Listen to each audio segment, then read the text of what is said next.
Your Honor, I just wanted to see if I could get the court's permission for Mrs. Mitchell to not be here tomorrow. She's got a medical situation with one of her youngsters. And, Thank you. I don't know if the court believes it would be appropriate to say anything to the jury about that. But I do frequently. If you want me to, I will. Sometimes people don't want me to draw attention to it. Sometimes I do. I'll be glad to tell them that you're absent with my permission. I think that'd be fine. I just don't want him to think I'm not being, Right. we're here for him. All right, we ready to go? We are, Your Honor. All right, Freeman.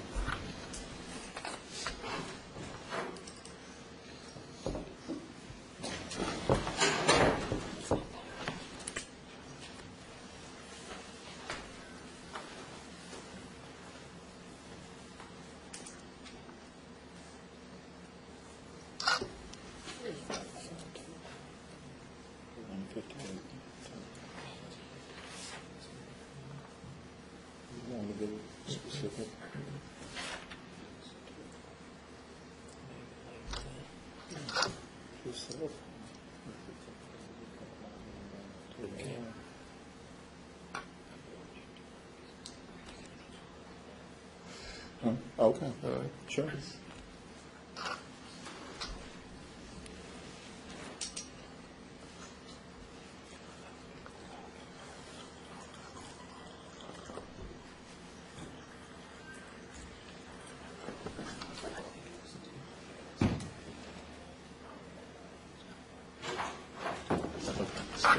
Very nice.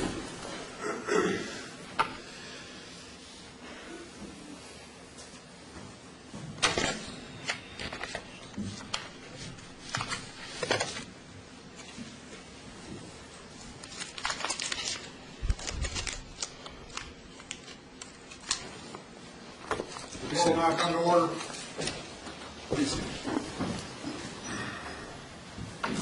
Your next witness, Mr. Freeman. Okay. I'd like to call Mr. Crawford, please. Good afternoon, Mr. Crawford. Step forward and up there and remain standing while I swear you in, please. Raise your right hand, place your left hand on the Bible. Do you solemnly swear or affirm that the testimony you're about to give in the cause pending is the truth, the whole truth, and nothing but the truth, so help you God? So help me God. Sir, proceed.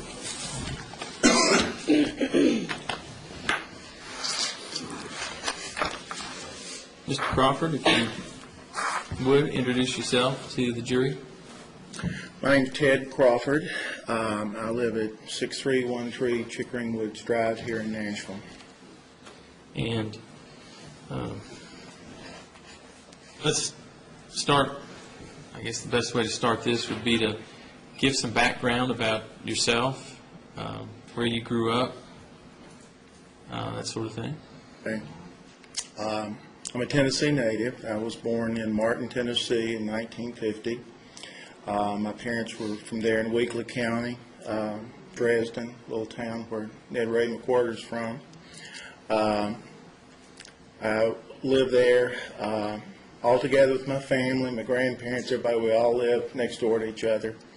And we lived there until I was in the 6th grade. That time, my father bought an asphalt paving company in Mayfield, Kentucky, which is about 35 miles away from there, and we moved there. And I started, I think, the 6th grade of elementary school, East College Elementary School in Mayfield, Kentucky, and I went through that system until 1968. I graduated from high school in 1968. And then at that time, I went to Murray State University, right out of high school. Excuse me. I was majoring in pre-architecture. I had anticipated going to the University of Cincinnati, which is School of Design, Architecture, and Art, and I did get accepted that first semester while I was there at Murray State. I'd gone to Murray State that summer right after high school graduation, but I had worked all the time, full time, and I want to talk about that in a few minutes too. I went to University of Cincinnati for 4 more years. Did not graduate from there. I chose to get married and came back to Mayfield, Kentucky. Lived there from about 1971, 72 until the early 80s. I divorced at that time and went back to school and finished my degrees.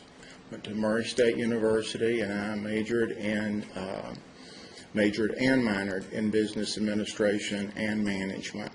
With all the hours that I had from my previous college experience, plus those, I got a double degree. I have about 14 hours of graduate school also at that point. That's my educational background. Yeah, let's talk about your work ethic. Talk about that for a moment. My work ethic. When I was 9 years old, my father and my uncle owned asphalt paving companies, and that is a hot, nasty type of work.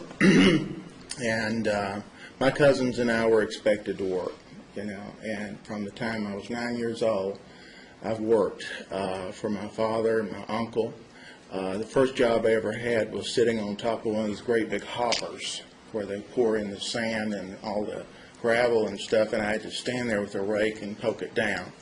In hindsight, I would never ever let a child do that because they could fall right into the hopper and be swallowed up, but that's what we did.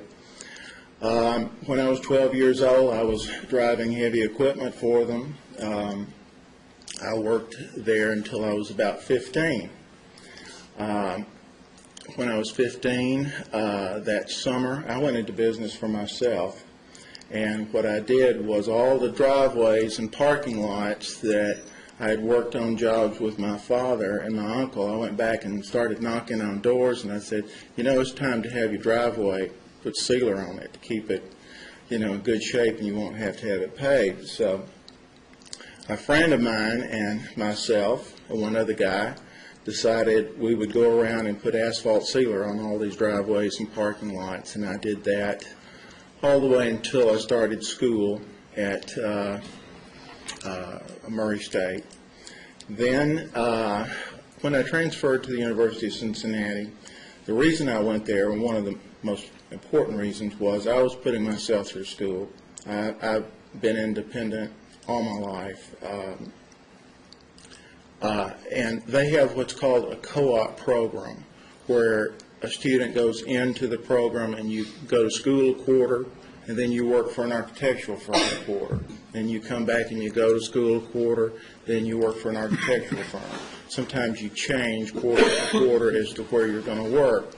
But the whole idea is you get practical experience and you make enough money to pay your room and tuition for the next quarter. And that's what I had to do, and I chose to do that. So I worked all the way through college. Then after college, went into business. Again, I bought an existing business. Owned that with my first wife. And then we divorced. I came to Nashville at that time. It was about 81.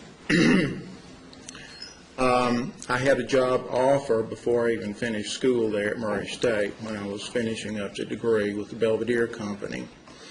And what I did was combine my sales background, my design background and architecture background with the sales background and management background. This particular company manufactures high-end beauty salon equipment. If you've ever gone into a beauty salon and seen these cast iron shampoo bowls, they're all made by the Belvedere Company. That's who makes them. There's only 2 companies in the United States at the time I was working that did any work like that, and they were the largest. What I would do for them I covered a 10-state area in the southeast, and I would travel and work with distributors that would give me leads for high-end beauty salons and schools of cosmetology.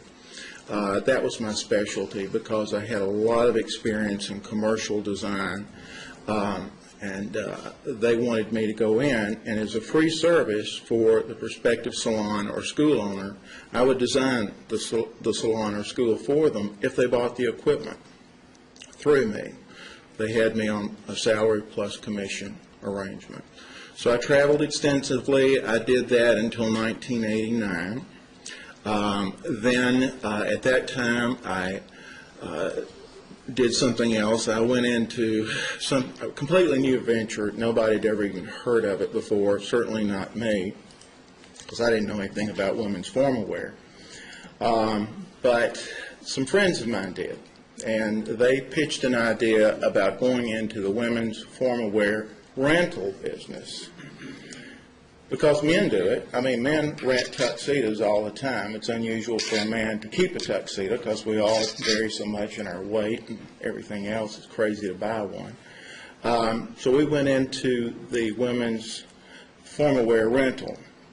And what we specialized in was not only bridal wear, which that's the smartest thing I've ever heard of, is to rent a wedding dress, because who's going to wear that thing again, you know?